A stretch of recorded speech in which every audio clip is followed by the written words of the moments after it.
తెలంగాణలో పంచాయతీ ఎన్నికలకు నగా మోగనుంది. ఈ నెల 15 లోపు నోటిఫికేషన్ రానుంది. పార్టీ శ్రేణులంతా సర్పంచ్ ఎన్నికలకు సిద్ధంగా ఉండాలన్నారు మంత్రి పొంగులేటి శ్రీనివాసరెడ్డి.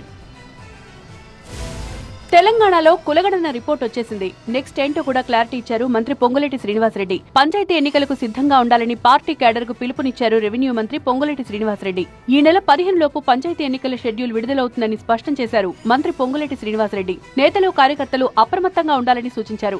నిత్యం ప్రజల్లో ఉండాలని, గ్రామాల్లో సమస్యలను పరిష్కరించాలని ఆదేశించారు ఆయన. అధికారం ఉందని నేను ఎమ్మెల్యే గారు టిక్ పెట్టిన అనుకో, మీకు రాజకీయంగా నష్టం జరుగుతుంది. ఎన్నికలు వస్తున్నాయి, ఈ 15వ తారీఖు లోపల షెడ్యూల్ వస్తుంది.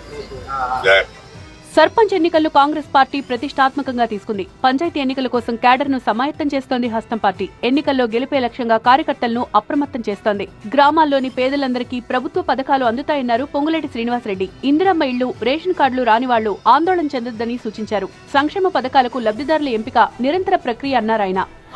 ఎన్నికలు వస్తున్నాయి, ఈ 15వ తారీఖు లోపల షెడ్యూల్ వస్తుంది.